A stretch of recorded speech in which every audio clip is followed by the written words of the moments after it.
it's Betty time, and I saw this thing on Facebook that was like 10 albums that shape your taste of music today, and nobody tagged me, which means probably nobody gives a rat's ass about my taste in music, but I like talking about myself and I like talking about music, so here I am. So let's start with number 1, which is Come On Over by Shania Twain.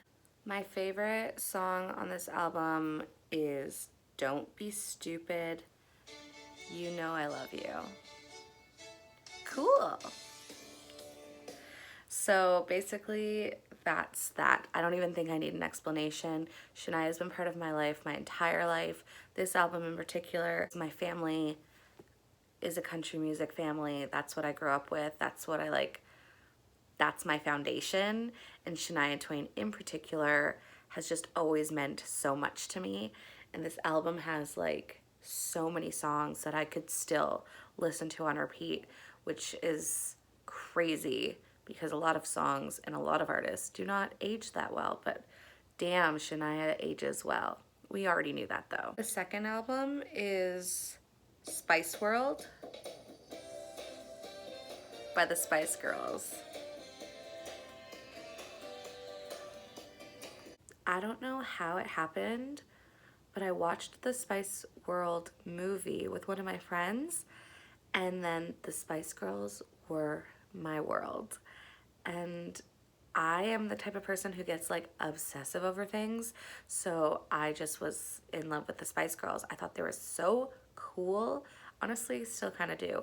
This album is just full of songs about like girl power and love and everything.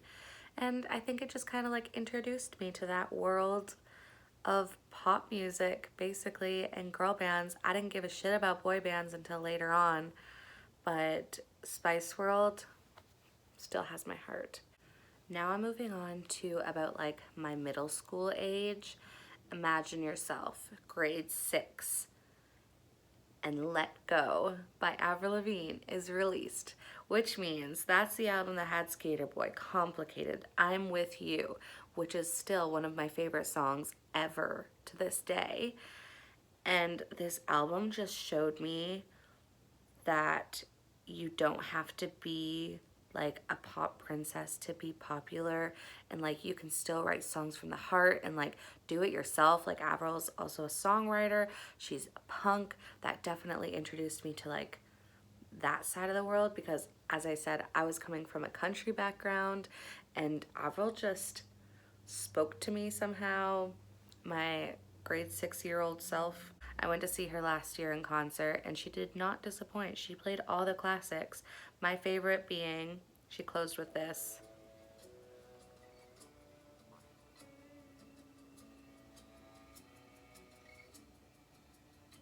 I don't know if I was listening to these albums as soon as they came out or I just discovered them around that time, but this is very different from Avril Lavigne. This is Chapter 2 by Ashanti. And I had known about Ashanti because I was a big fan of like her songs with Ja Rule. I remember my parents and I went on a trip to Alberta and I bought a CD for my Discman, and it might have been like the first one I bought like with my own money for myself. And it was this album, Chapter 2. And it's just like so good.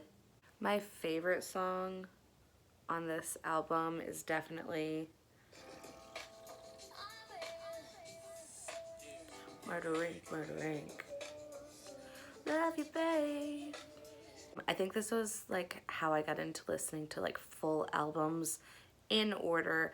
I still do that to this day. The next artist is actually the first band. Oh, I guess besides the Spice Girls, but whatever. I don't even have any clue how Good Charlotte came into my lap, but I guess I had already had like a little taste of punk, pop punk from Avril, but when Good Charlotte came onto the scene with The Young and the Hopeless, Oh my God, I loved it. I just loved it so much. My favorite song being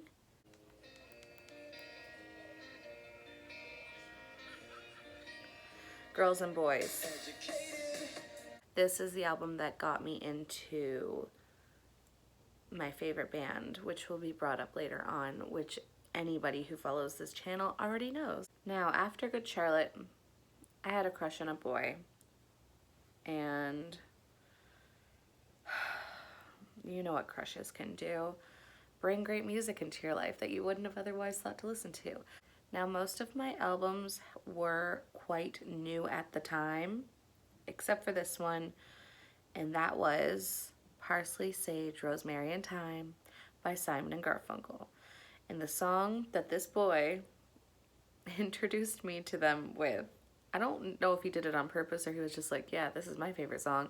And then I just fell in love with that song because of him, because that does sound like something I would do, was a simple, desultory Philippic. I don't even know if that's how you say it.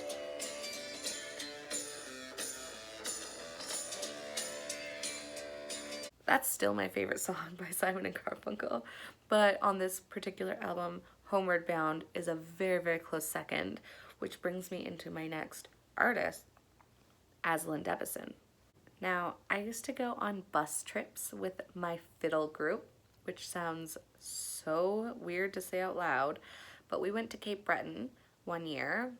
Not sure how old I was, probably grade 9 or so, and I just remember buying this album at like a shop in Cape Breton by this girl, Aslan Debbison, and she has the most smooth voice, and she was about the same age as me, and it kind of just made me realize that there's really good music close to home as well as like far away, and it doesn't have to be like this really popular artist to mean something to you. I guess at the time I was just kind of like focused on what's cool, and then Aslan Debbison had this song, Thank You for Breaking My Heart, and I just couldn't get it out of my head. And then the whole album is just an amazing album. The album's called Bigger Than Me. I guess it was released in 2005. Honestly, this sounds so stupid, but I think like finding this album foreshadowed me like going to Cape Breton University and like being obsessed with East Coast artists. Like this was the beginning of that, and I'm still obsessed with East Coast artists. I've been thinking about making a video about my favorites pretty soon, but for now, Bigger Than Me by Aslan Debbison. And I forgot to mention the reason that Simon and Garfunkel like was a way to talk about Aslan Debbison is she does a cover of Homeward Bound, and it's so good. Honestly, it might be better than the original, which takes a brave woman to say. Next is what everybody's been waiting for. Nobody gives a shit, but the album that shaped my taste in music probably the most, because it's still probably my favorite album ever, Take Off Your Pants and Jacket by Blink-182. Who called it? I called it. On Spotify, Blink was my artist of the decade and also artist of most played of 2019. So, I mean, obviously, I got to the Blink stage from the Good Charlotte stage. That kind of happened naturally, but I just never left the Blink stage. My favorite song on this album is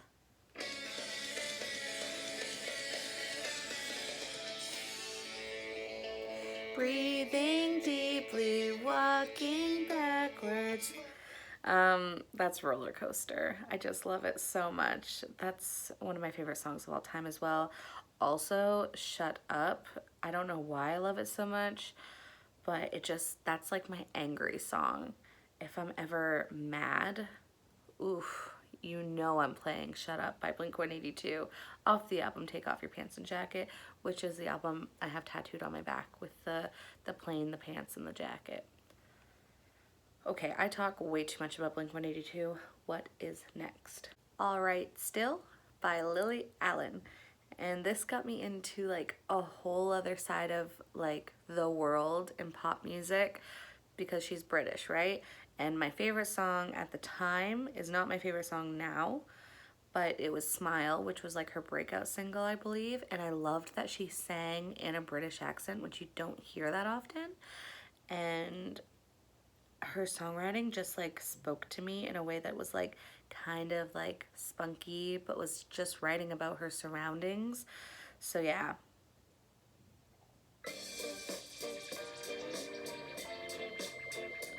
Smile. My favorite song now is probably Littlest Things. But yeah, she just meant a lot, and that opened the door to like a bunch of other artists like from the other side of the world that I never would have imagined being obsessed with. The only one I can think of right now is Kate Nash. And lastly, I think I messed up somewhere along the way, but the last album on my list that probably, I don't want to say shaped me the most, but it makes the most sense for my current taste in music that this was my taste in music as a kid or as a preteen or teenager. The album Metamorphosis by Hilary Duff. And I'm laughing while I say it, but honestly, this album is just so good. It has So Yesterday and Come Clean, which I'm sure you listened to and probably maybe didn't care about. The song that was my favorite was